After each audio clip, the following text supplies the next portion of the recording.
마태복음 4장 1절서부터 11절까지, 마태복음 4장 1절로부터 11절까지 다 같이 한 목소리로 합독을 하도록 하겠습니다. 마태복음 4장 1절로 11절까지 시작. 그때 예수께서 성령에게 이끌려 마귀에게 시험을 받으러 광야로 가사 40일을 밤낮으로 금식하신 후에 줄이신지라. 시험하는 자가 예수께 나와 가로되 내가 만일 하나님의 아들이거든 명하여 이 돌들이 떡덩이가 되게 하라.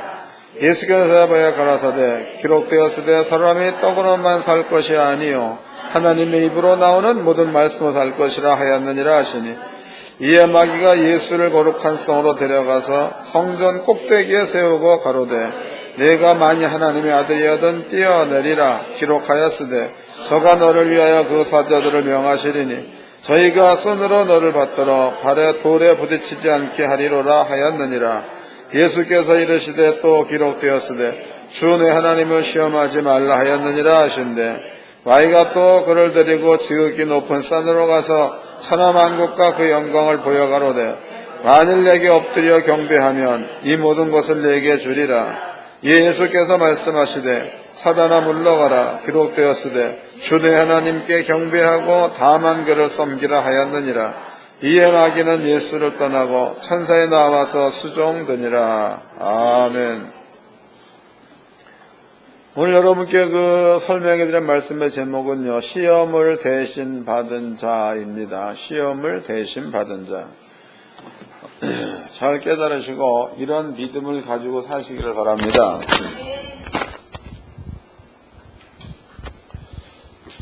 분명 그 마태복음 4장 1절 말씀에는요, 예수께서 성령에게 이끌려 마귀에게 시험을 받으러 광야로 가사 그랬습니다.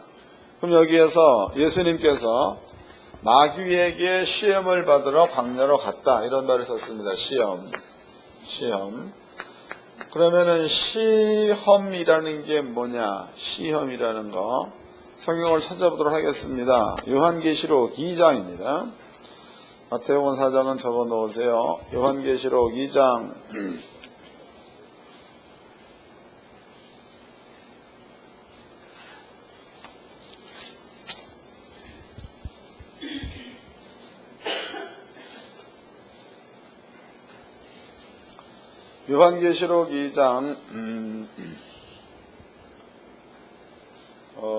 8절서부터 읽겠습니다. 8절. 서머나 교회 사제에게 편지하기를 처음이여 나중이여 죽었다가 선언하시니 가라사대 내가 내 환난과 궁핍을 아노니 실상은 내가 부요한 자니라. 자칭 유대인이라 하는 자들의 해방도 아노니 실상은 유대인이 아니요 사단의 회라. 내가 장차 받을 고난을 두려워 말라. 볼지어다 마귀가 장차 너희 가운데서 몇 사람을 옥에 던져 시험을 받게 하리니, 그 마귀가 이제 서문학교의 성도들한테 시험을 준다, 이렇게 기록되어 있죠. 시험을 받게 하리니 내가 10일 동안 환난을 받으리라 해서 시험 뒤에 오는 게 환난이라는 거죠. 그러니까 시험이라는 것은 그냥 우리가 시험 그러면 그 말의 의미가 뭔지를 모릅니다. 근데 계시록에서는 여기에 시험 그러면 환난과 시험은 같이 붙어 있는 거다, 이렇게 표현되어 있고, 그 다음에 이제 시험을 주는 자가 누구냐? 마태복음 4장 말씀에서도 예수님께서 마귀에게 시험을 받으러, 또 여기 보니까 요한계시록 2장 말씀에서도 마귀가 서머나교회 성도들을 시험을 하기 위해서, 이런 말을 썼죠. 그 다음에 이제 시험이 시작되니까 서머나교회 성도들한테 환난이 왔다, 이렇게 기록되어 있습니다. 다시 읽어보겠습니다. 잘 깨닫기를 바랍니다. 계시록 2장 10절서부터 읽겠습니다. 10절. 내가 장차 받을 고난을 두려워 말라. 볼지어다 마귀가 장차 너희 가운데서 몇 사람 옥에 던져 시험을 받게 하리니 너희가 10일 동안 환난을 받으리라. 그랬으니까 마귀가 시험을 받게 하기 위해서 옥에 던졌다. 이 말은 어떠한 사건으로 인해 가지고 옥에 갇히는 일이 벌어졌다는 거죠. 그럼 그것을 시험이라고 그랬어요. 그럼 그것이 옥에 갇히는 사람에게는 환난이라는 거야. 이해가 되셨나?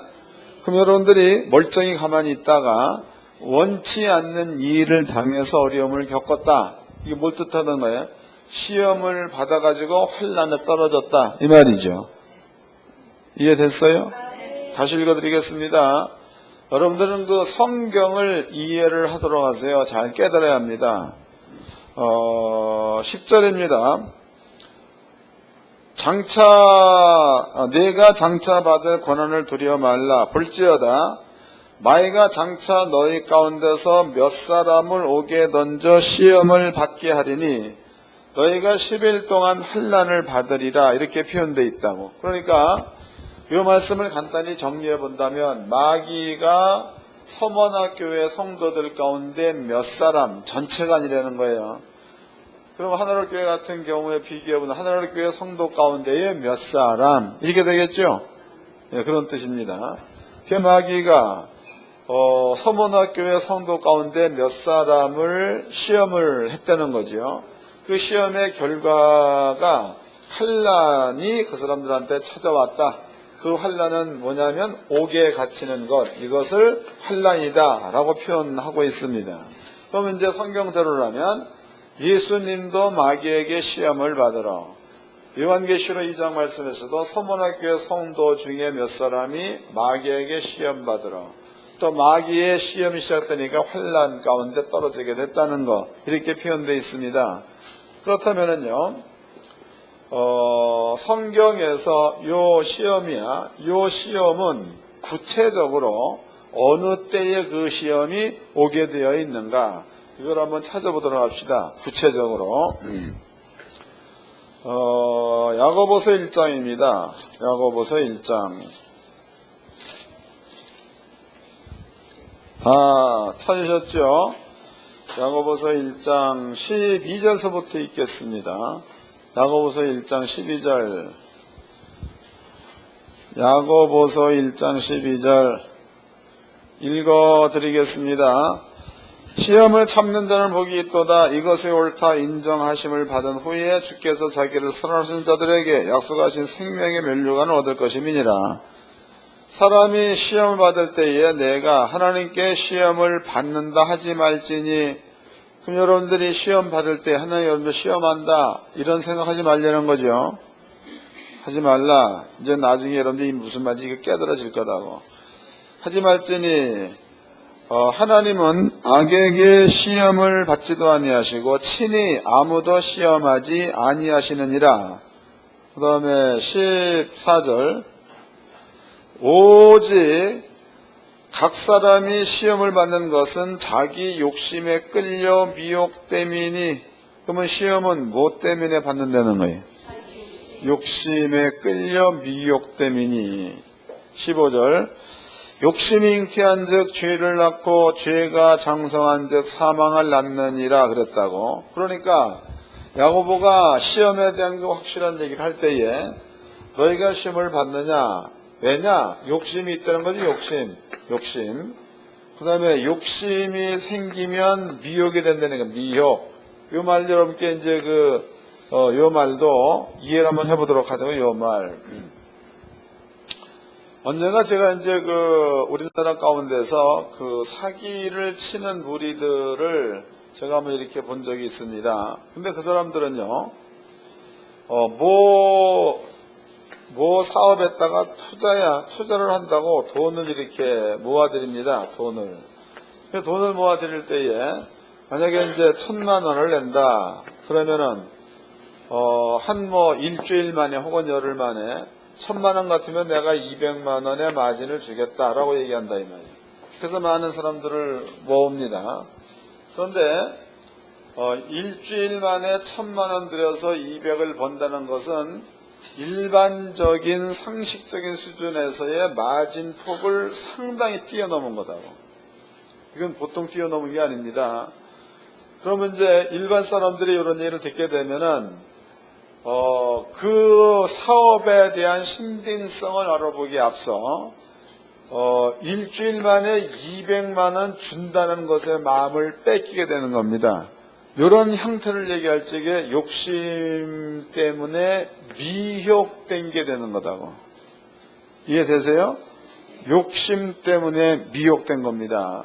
그럼 나중에 이제 그 미혹된 것에 빠져 있게 되면은 끊임없이 돈을 계속 갖다 집어넣죠.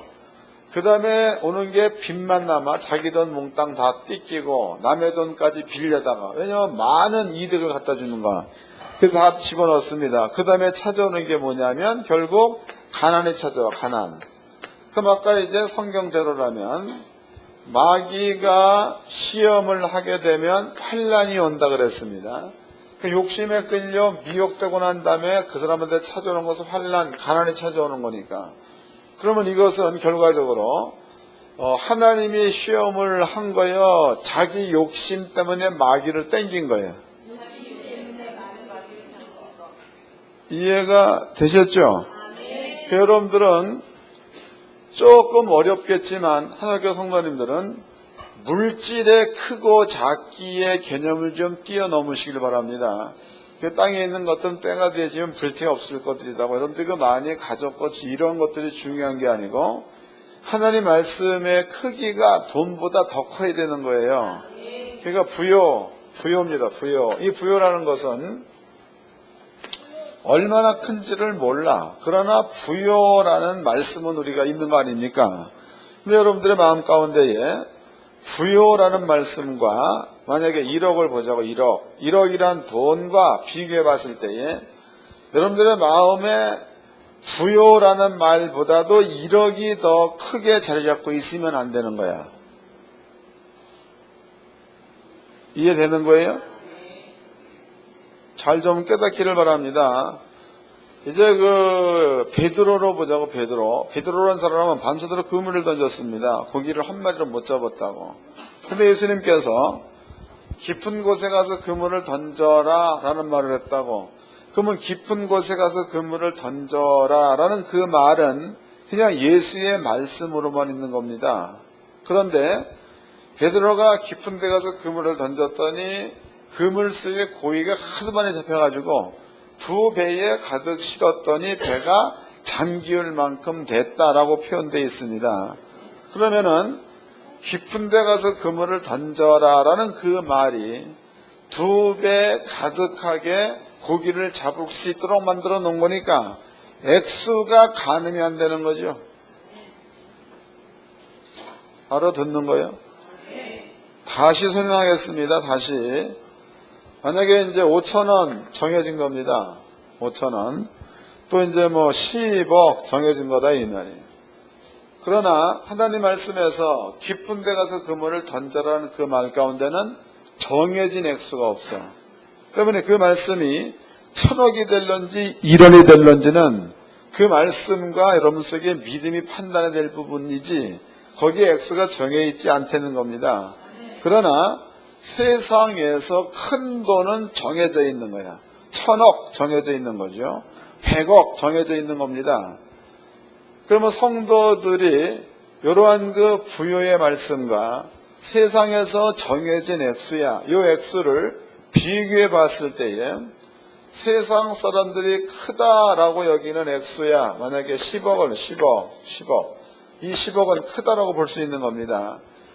이러한 그 10억이라는 돈과 부요란 말이 우리한테 주어졌을 때에 우리 마음 가운데는 10억보다도 부요란 말이 더 위에 있어야 정상이라는 거죠. 여러분들이 10억은 크게 갖고 있고 부요는 아무것도 아닌 것으로 가지고 있다면 여러분들은 신앙인이 아니라는 거예요. 이해가 된 거죠? 그 다음에 이제 미혹입니다. 미혹. 이게 미혹이라는 것은 예수를 믿는 여러분들이 10억에 머물러 있으면 미혹당하기 아주 좋은 마음이에요. 그렇지만 부요에 머물러 있으면 미혹 안 당하겠죠. 부요란 그 말씀을 믿는 믿음 가운데 머물러 있으면 이 믿음을 통해 가지고 상황을 분별할 수 있는 지혜가 생긴다는 거다고. 그래서 성경에서 야고보는 얘기하기를 시험이라는 것은 전부가 다 네가 욕심에 끌려서 미혹될 때에, 그때에 그 미혹된 그 마음을 마귀가 읽어서 그 미혹된 마음 그대로 될 수 있도록 환경을 만들어 준다는 겁니다. 그럼 그것은 결과적으로 여러분께 복이 되는 게 아니고 환난으로 나타난다는 게 성경이다고. 이해가 되셨죠? 그래서 우리는 시험이라는 것은 뭐냐? 시험이라는 것은 자기 욕심에 끌려서 미혹된 거다. 이럴 때에 시험이 온다. 이제 성경을 통해서 하는 겁니다. 그 다음에 이제 요 말씀 뒤에 붙여놓은 말씀이 너무 재미있습니다. 시험은 자기 욕심에 끌려서 미혹됨이니, 그 다음에 욕심이 잉태한 즉 뭐를 낳는다는 거예요? 죄를 낳고, 죄가 장성한 즉 사망을 낳는다. 이렇게 표현되어 있습니다. 그럼 결과적으로 작은 시험이 욕심 때문에 걸려들게 되면 여러분들은 사망까지 이를 수가 있단치 되겠죠? 이런 얘기도 하고. 읽어보겠습니다. 그 다음 절 14절서부터 읽겠습니다. 야고보서 1장 14절. 오직 각 사람이 시험을 받는 것은 자기 욕심에 끌려 미혹됨이니 욕심이 잉태한 즉 죄를 낳고 죄가 장성한 즉 사망을 낳느니라. 내 사랑하는 형제들아 속지 말라 그랬죠. 그러니까 욕심이 잉태한 즉 죄를 낳고 죄가 장성한 즉 사망을 낳는다. 그러니까 나의 자녀들아, 그러면은 하나님의 성도들아, 속지 말라는 겁니다. 그게 뭐에 속지 말라는 거예요? 여러분들이 마귀가 갖다주는 시험 혹은 미혹 이런 데에 쏘가 넘어오지 말라. 이렇게 야고보가 권면하고 있는 겁니다. 근데 우리는 성경을 통해서 시험이라는 것은 어떠한 경로를 통해서 우리한테 오며, 그 다음에 시험이 오게 되면 우리는 어떤 일을 겪는가에 대해서 여러분께 설명해 드렸습니다. 이해가 되셨죠? 이걸 기억해 놓으세요. 그 다음에 이제 히브리서 2장을 보겠습니다. 히브리서 2장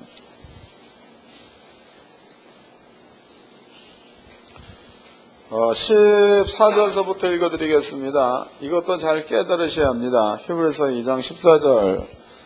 자녀들은 혈육이 함께 속하였으며 그도 또한 한 모양으로 혈육이 함께 속하심은 사망으로 말미암아 사망의 세력을 잡은 자 곧 마귀를 없이 하시며 해서, 그럼 여기에서 사망으로 말미암아 사망의 세력을 잡은 자 마귀 그랬단 말이죠. 그럼 아까 이제 이것을 야고보서 1장 말씀에다 비교해 보도록 합시다. 욕심이 잉태한 즉 죄를 낳고 죄가 장성한 즉 사망을 낳는다. 그 다음에 이제 히브리서 2장 말씀에서는 사망의 세력을 잡은 자 마귀란 말을 썼습니다. 마귀. 그럼 예수님께서 육을 가지고 땅에 온 이유는 마귀의 세력을 없애기 위해서 예수가 육을 가지고 왔다. 이렇게 표현되어 있는 거다고. 다시 읽어보겠습니다. 14절입니다. 자녀들은 혈육이 함께 속하였으며 그도에서 그는 예수가 되는 겁니다. 예수도 또한 한 모양으로 혈육이 함께 속하심은 사망으로 말미암아 사망의 세력을 잡은 자 곧 마귀를 없이 하시며, 그 다음에 15절 또 죽기를 무수함으로 일생에 매여 종로로 타는 모든 자들을 놓아주려 하심이니라 해서, 그럼 예수가 땅에 혈육, 우리와 똑같은 육체를 입고 온 이유는 사망의 세력을 잡은 자 마귀를 없애기 위해서 왔다. 이런 말을 썼습니다. 그 다음에 이제 이것도 기억해 놓으시고, 그 다음에 17절입니다. 그러므로 저가 범사에 형제들과 같이 되심이 마땅하도다. 그 예수가 우리와 같이 됐다는 거죠. 이는 하나님의 일에 자비하고 충성된 대제사장이 되어 백성의 죄를 구속하려 하시니라. 자기가 시험을 받아 고난을 당하셨은즉 시험 받는 자들을 능히 도우시느니라 해서, 그 예수가 이제 뭘 받았다는 거예요? 예수가 시험을 받았다. 이런 말을 썼습니다. 예수가 시험을 받았다. 그러면 그 시험이라는 것은 아까 계시록에 보니까 마귀가 시험을 줬다 그랬다고. 그럼 예수님께서 마귀로부터 오고 있는 욕심에 끌려 미혹돼서 당할 수 있는 시험, 이런 모든 것들을 육을 입고 온 예수님께서 대신 시험을 예수가 받았다라는 말을 썼다고. 그 여러분들의 모든 시험은 예수가 대신 가져가게 되는 거겠죠? 다시 읽어드리겠습니다. 깨닫기를 바랍니다. 17절입니다. 그러므로 저가 범사에 형제로 같이 대신이 마땅하도다. 이는 하나님의 일에 자비하고 충성된 대제사장이 되어 백성의 죄를 구속하려 하심이라. 저가 시험을 받아 고난을 당하셨은즉 시험받는 자들을 능히 도우시니라 해서 예수가 시험을 받아 고난을 당했다라는 그 말은 시험 때문에 오는 환난을 예수가 받았다 이 말이죠. 예수가 시험을 받아 고난을 당했다 그 말은 시험 때문에 올 수 있는 환난을 예수님께서 대신 받았다 이런 뜻이 되는 겁니다.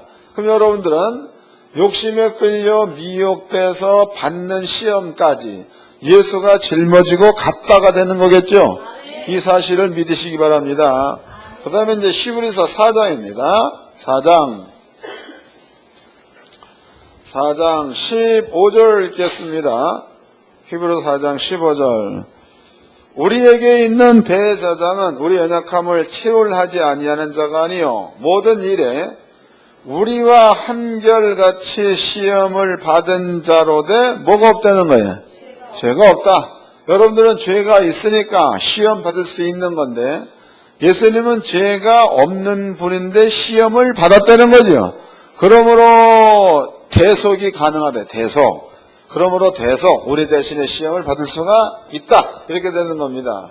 그럼 아까 여러분들이 마태복음 4장 말씀에서 예수님께서 성령에 이끌려 마귀에게 시험을 받기 위해서 광야로 나갔다. 그리고 예수님께서는 마귀한테 시험을 받았다 이 말이에요. 그럼 이 시험이라는 것은 여기 보니까 예수님 혼자만 시험 받는 것 같은데 여기 보니까 그런데 요한복음 1장입니다. 요한복음 1장 29절 말씀에서는 예수님이 세상 죄를 짊어지고 간다란 말을 썼다고. 그럼 예수님에게는 세상 죄가 올려진 상태에서 마귀한테 시험을 받으러 광야로 가버린 거니까 바꿔 얘기한다면 세상 사람들이 받아야 될 모든 시험을 예수님 혼자서 다 받았다는 얘기가 되겠죠. 그런 뜻이 되는 겁니다. 그러니까 여러분들이 가장 중요한 것은 이제 욕심에 끌려 미혹될 수 있는 시험 이런 모든 것들을 예수가 대신 졌다, 대신 받았다 이런 것들이 성경 들었다가 증명이 된 거다고. 증명. 그러면 성도들의 마음 가운데 믿음이라는 것은 뭘 얘기하는가 하면 아까 여러분께 중간에 대략 설명해 드렸지만 주님께서 해놓으신 일들의 이런 것들을 세상의 어떤 일보다도 더 확실하게 믿을 수 있는 요 믿음의 마음을 갖는 게 매우 중요하다는 거죠. 매우. 그러니까 제가 이제 이 햇바닥이 짧아가지고 설명을 잘 못하겠는데 그래도 이만큼 한 것은 내 수준으로서는 잘한 겁니다.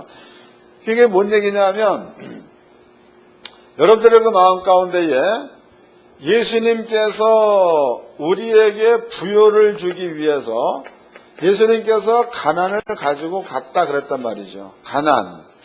그럼 여러분들은 부요한 자입니다. 부요한 자. 그럼 부요한 자는 예수님이나 하나님이 갖고 있는 마음과 동일하게 땅에서 정해놓은 부의 생각을 초월해야 되는 거다고. 뭔 말인지 아셔? 다시 설명하겠습니다. 땅에서 정해놓은 부야. 그 부라는 게 뭐냐? 아까 설명해 드렸죠? 만약에 이제 부요의 말씀이 있는데 땅에서 돈이 크다라고 보는 것은 100억 그랬다. 100억. 여러분들의 그 마음 가운데 믿음을 갖되 100억이라는 계산이 여러분들의 믿음을 갖고 있는 머리 가운데는 이것이 크다 작다로 들어와서는 안 된다는 거다고. 설명이 됐어요? 여러분께 믿음으로 가져야 될 부분은 부요가 믿음으로 들어있어야 맞는 거지. 부요 말고 세상에서 정해놓은 액수에 대해서 크기 때문에 마음이 움직이고 작기 때문에 마음이 안 움직이고 이러한 마음을 갖는다면 여러분들은 서문학교에 몇몇 사람이 당한 시험 가운데 빠질 수도 있다는 거다. 이해되는 거예요? 네. 어렵더라도 좀 깨닫기를 바랍니다. 제가 하는 얘기는 나는 쉬운데 여러분들은 내가 이렇게 보면 눈치를 보면 잘 못 알아듣는 것 같으니까 어려워 보여. 그래서 같은 말을 2번, 3번 계속 반복하는 것은 좀 알아들으라고 하는 얘기라고 또 이제 못 알아들을수록 고마운 일이기도 하지만은 다시 설명하겠습니다. 깨달아야 돼. 그러니까 세상에서 정해놓은 큰 돈입니다. 큰 돈. 이 큰 돈이 예수님께서 계속 가난을 짊어지고 가고 우리한테 부요를 주어 놓으셨다. 이 말씀과 비교해 봤을 때에 100억 때문에 부요의 말을 버린다면은 믿음이 없는 거예요. 그렇지만 부요란 말씀 때문에 100억을 버릴 수 있다면은 뭔가가 믿음이 준비된 자라는 거예요. 그러면 그 사람은 요 부요의 말이 이 버린 100억을 그 다음에 또 100억을 만들어낼 수 있다는 거고 또 그 100억을 버려버리면 그 다음에 또 100억을 만들 수 있다는 얘기가 되겠죠. 한 가지 예를 좀 들어보도록 하자고. 예입니다. 제가 이제 언젠가 그 유대인들이 쓴 책을 봤더니 거기에 한 나라에 난리가 났습니다. 전쟁이 일어났습니다. 이 사람 전부 다 피신해 다른 나라로 가는 거죠. 그런데 다른 사람들은 전부가 다 자기네들의 집에서 지난날에 벌었던 그 돈이야. 그 돈을 갖다가 전부 다 이제 배낭에 갖다가 집어넣고 막 손에다 들고 또 이제 귀중품을 전부 다 준비하고 이렇게 다 가는 겁니다. 근데 보니까 유대의 납비 가운데 한 사람이 엄청나게 재산가야, 부자다 이 말이에요. 그러니까 일반인들이 봐서도 부자로 느끼는 사람이니까 굉장히 부자지요. 근데 그 사람은 갈 적에 아무것도 안 가져가고 그 모든 것을 몽땅 다 놓고 그냥 빈손으로 가는 겁니다. 빈손으로. 그런데 이제 마사들 얘기하기를 당신은 이 많은 재산이야, 이 많은 돈들을 왜 그냥 두고 빈손으로 갑니까? 이름으로써 그 납비가 그냥 말을 안 그냥 간 거죠. 그런데 이제 이 사람들이 나라가 이제 이 나라에서 이쪽 나라로 다가 이제 가는 중이니까 여기에서 지네들이 가져온 돈으로 인해 가지고 겪고 있는 어려운 일들이 상당히 많이 겪었다는 거죠. 그러니까 강도한테 빼앗기기도 하고 돈을 지키고 자기 목숨을 버리기도 하고 이런 일들을 겪은 겁니다. 전쟁 때니까. 근데 이 사람은 아무것도 안 가지고 가고 그냥 몸만 달랑달랑 가니까 그러니까 누가 이 사람한테 그 뭐 돈 달라고 할 사람도 없는 거고 빼앗길 게 없는 거니까 환란을 전혀 안 받은 거죠. 그리고 이쪽 나라로 건너갔습니다. 건너갔다고. 이 가운데는요, 그나마 돈을 지켜서 건너온 사람도 있는 겁니다. 그런데 세월이 1년, 2년 지나고 보았더니 신기하게도 이 납비에게는 이전에 있었던 것과 똑같은 부가 이 사람한테는 그대로 일어나가지고 그전이나 지금이나 다를 바 없이 살고 있고 여기서 죽도록 돈을 가지고 온 사람들은 개중에 많이 죽은 사람도 있고 또 돈을 가져와가지고 새로운 사업을 시작하려고 했는데 환경이나 문화가 안 맞은 거니까 다 떨어먹은 사람도 있고 그게 뭔 차이가 있는 거예요? 이 납비 마음 가운데는 뭐가 있는 겁니까? 하나님의 말씀은 그대로 된다는 믿음을 가지고 있는 거죠. 이 납비는 그것을 더 크게 여긴 사람입니다. 크게 여긴 사람. 그럼 여러분들의 마음 가운데도 눈으로 보여지는 100억이라는 그 돈보다도 여러분들한테 부요를 만들어 놓으신 부요하신 자로서 가난하게 되시면 너희로 부요케 하려 하심이라. 이 말씀이 여러분들 심령 가운데 확실하게 믿음화되어져 있고 그 믿음을 가지고 세상을 살면 시험받을 이유가 없다는 거다고. 설명됐어요? 그 다음에 또 여러분들은요, 늘 얘기하지만 정도로 가세요. 정도. 그래서 어떤 분들은 그래, 군자 대로행. 그러니까 군자는 여기 앞에 있는 도로 마냥 8차선으로 가야 된다 이렇게 떠들고 와요. 그 얘기 아니야. 군자는 정도로 가라는 거지. 정도. 그 여러분들이 예수를 믿는 믿음을 가지고 있으면 십자가의 도가 여러분들의 길입니다. 그러면 십자가의 도에서 정도로 가, 정상으로 가라고. 정상. 또 사회적인 삶의 방법도 마찬가지죠. 사회적 삶의 방법도 보편적인 이득을 내는 쪽으로 가세요. 보편적이지 않은 이득을 내는 쪽으로 머리를 쓰지 말고 보편적인 이득을 내는 곳으로 가라 이 말이에요. 거기에는 시험이 없어요. 그러나 보편적이지 않는 이득을 내는 장소에는 시험이 따르게 돼 있어. 왜 그런 겁니까? 답이 나왔죠. 욕심이 잉태한 즉 죄를 낳고 죄가 장성한 즉 사망을 낳느니라. 그 다음에 사람이 시험을 받을 때에 욕심이 미혹당한다 그러죠. 미혹. 그 미혹을 당해버리면 거기에서 환난이 온다는 게 야고보의 얘기니까. 여러분들이 사회생활을 쭉 할 적에도 무엇이든지 정도, 그러니까 큰 건을 누리지 않고 그냥 정도로 가면 하나님은 거기에다가 복을 부어가지고 만약에 1,000원 팔았는데 200원이 남았다 정도지요.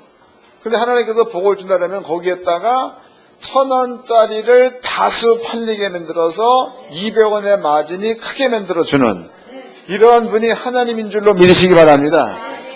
그러니까 갑자기 땅을 파가지고 금덩어리 2만 거를 찾으려는 욕심을 버리고 정상적인 것에서 뭔가를 얻을 수 있는 이러한 길을 택해가기를 주의 이름으로 축원합니다. 그러한 자들은 시험에 빠질 이유가 없다는 거지요. 그렇지만은 정도가 아닌 다른 길로 가게 되면 거기에는 욕심이 생기는 거고 미혹이 생기는 거고, 욕심이 있고 미혹이 있는 자는 마귀가 뒤따르게 돼 있는 거니까 그 사람의 앞길은 가면 갈수록 어렵고 힘들어지는 거지 뭔가가 잘 피지를 않는다는 겁니다. 여러분들이 이제 잘 피지를 않는다, 어려운 일이 계속 있다 그럴지라도 여러분께 들려드린 말씀을 깨닫고 다시 원상복귀 정상적인 자리로 가게 되면 거기서부터 아버지는 복을 또 준다는 거예요. 왜 그런 거? 예수가 시험을 가지고 갔기 때문에. 이해가 된 거죠? 그러니까 안 된다라고 해서 좌절하지 말고 여러분들의 중심의 마음을 깨닫고 정도 쪽으로 마음을 돌이켜서 이 길로 가면 아버지는 준비해 놓은 복을 또 준다는 게 성경이니까. 하늘교회 성도들은요 꼭 이러한 하나님께서 준비해 놓은 분복을 이 땅에서 마음껏 받아 누리며 살기를 주의 이름으로 축원합니다. 이제 본문으로 가봅시다. 본문. 이제 이 정도만 여러분들 이제 이해를 했어도 뭔 뜻인지를 다 알아들었다고. 이제 본문 보겠습니다.